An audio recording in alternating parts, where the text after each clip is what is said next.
Without a doubt, you are confused why I've requested to be your only attendant in the gardens today. Usually the other servants would be here to accompany you, if an audience with other nobles hasn't been arranged, but that is not the case for this evening. Although I am not of a noble family, you have treated me as such, and it is easy to see that I have become your most treasured and respected maid in the castle. I have even taken up the sword in the unlikely event that anyone should ever attempt to harm you, and can rival the swordsmanship of even our kingdom's most skilled knights. That all goes without mentioning, that I am capable of caring for and defending you in ways that nobody else could.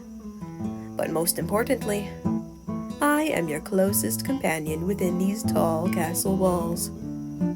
To be frank, I've kept quiet on this matter for far too long. And now, I will finally address what has troubled me so. None of the suitors chosen by your parents are worthy of claiming you as their bride. They are all weak, weak-minded, weak-bodied, and weakly moraled. You would only serve as a bargaining chip between our kingdom and the kingdom of whomever you choose to marry.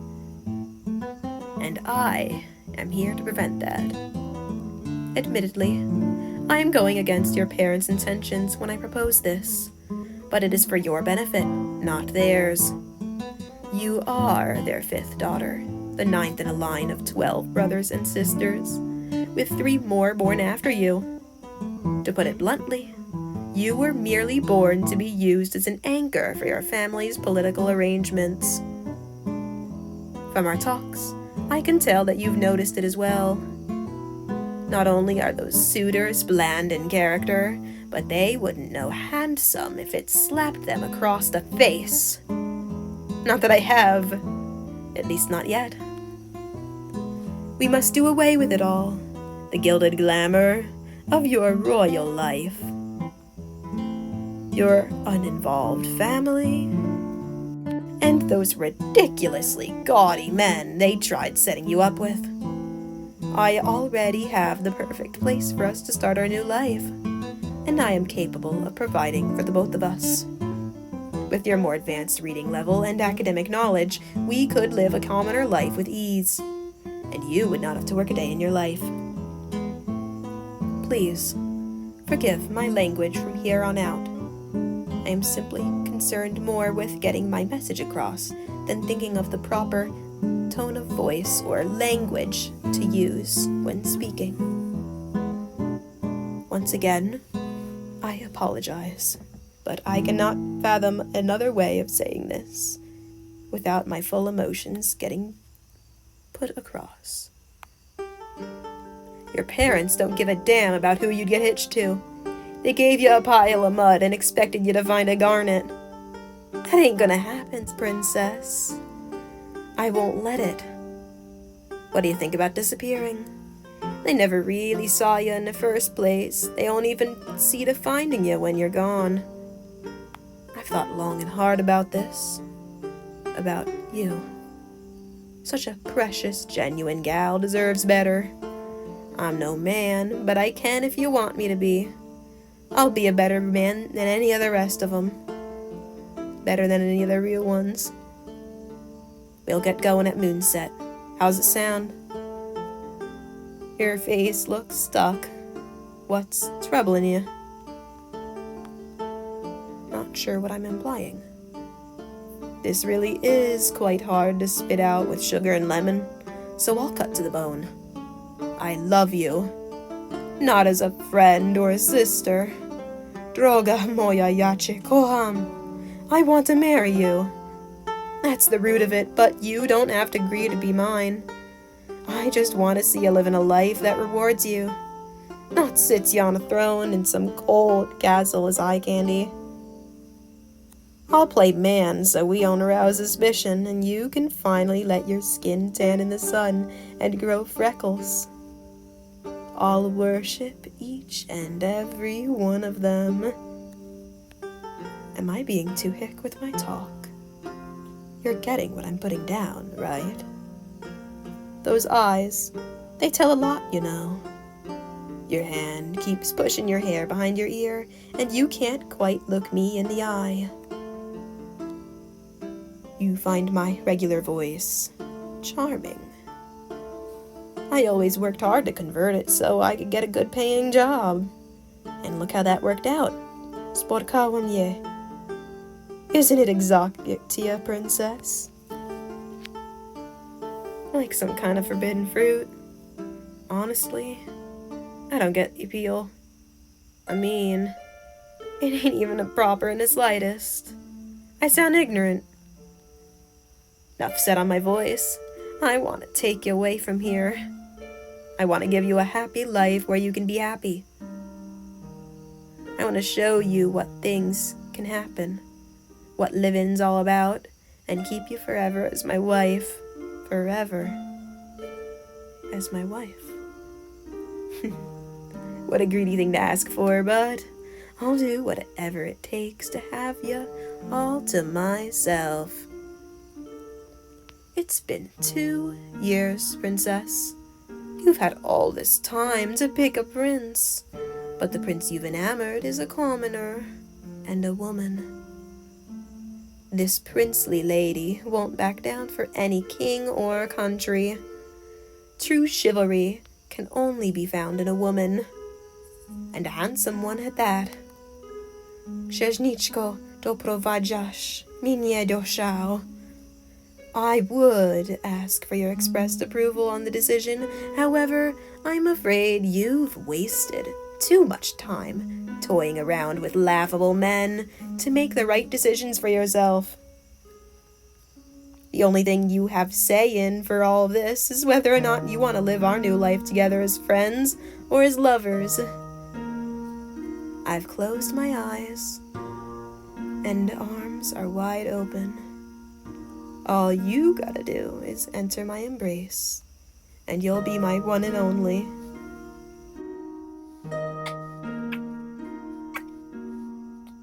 Wow, I didn't expect you to kiss me like that.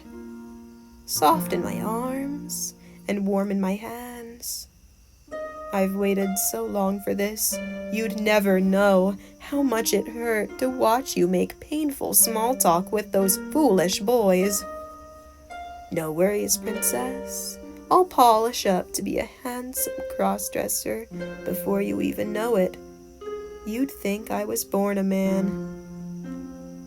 Oh, you don't mind that I'm a lady?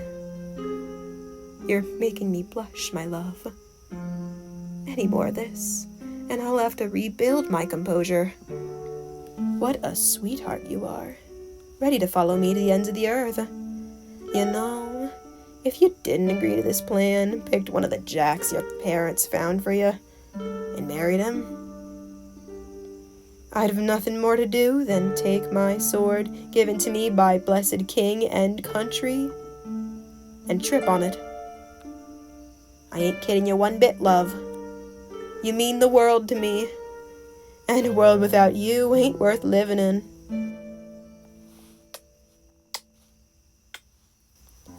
Jamais buzi, droga panna. If you fear they're watching, let them watch. Będę, teraz, mówić, servant. I tire even myself talking like a commoner again. I know you don't have a problem with it, but I need to sort of warm myself up to speaking in the proper way. Oh my goodness. Please, do not give me that face. No amount of bleeding can make me lose the last 4 hours of professionalism that I need to conduct the perfect escape. I have to fake my own death and yours after all. Yes, it is necessary. I shall have you write the note. I admit, even though you've tried over these years to teach me how to write for myself, the only thing I can honestly write is my own name, and I don't even know what those symbols mean. I just memorized the way that my hand moves on the paper, and that's my name, apparently. Oh, thank you. Here is the parchment. write it as such. I'll try talking like you, so you know when the letter stops. I cannot stand to live a life married to a man I do not know. Do not look for my body, for it can only be found in the hands of the heavens. Good. Do not forget the signature, sweet thing. What do you mean you don't sound like that? Have you heard yourself?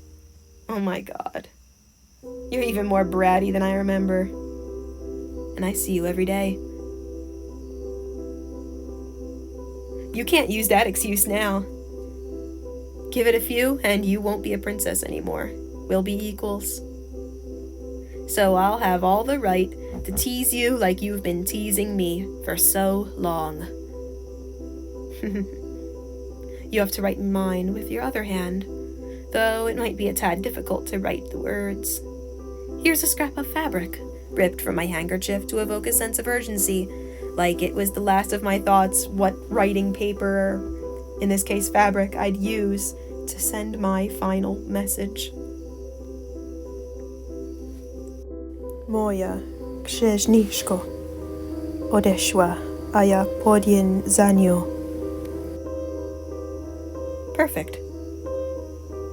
I slurred my words a little in the beginning. It's just so sad to think of something like this. A tragic love story between the both of us. A tragic tale of a family not caring for their own kin. And a servant who was never even given a second glance. I know now that this is not the way how you expected to say goodbye, and that this is not the way that things really would have turned out, both of us dying in the end. But it's not the end of the world for your family anyway. Niech będą szukać. Kocham. Are you ready, my love? You must bring only yourself on this journey.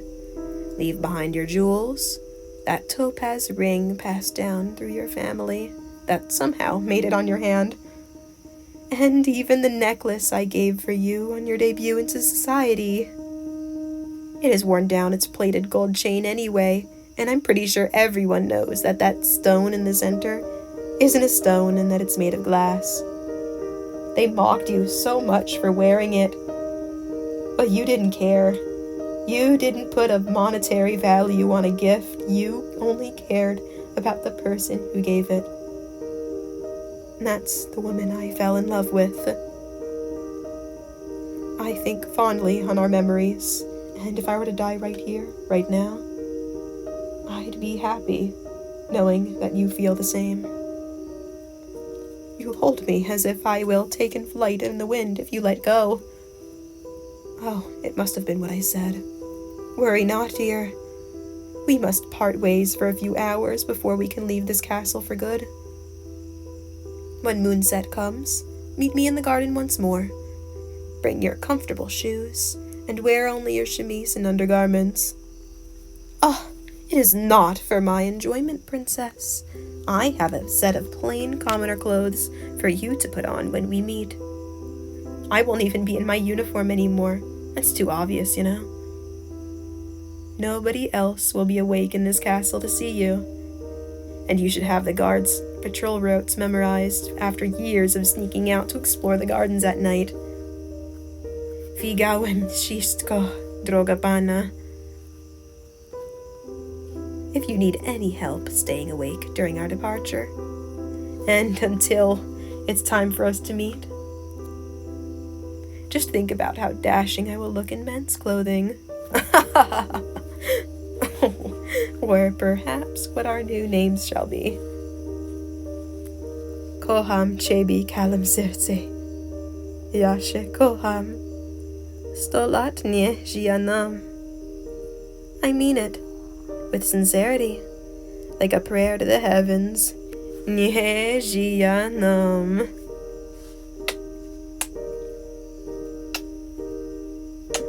Oh, okay. Farewell for now, my love. See you later in the dead of night. Then our lives can finally start.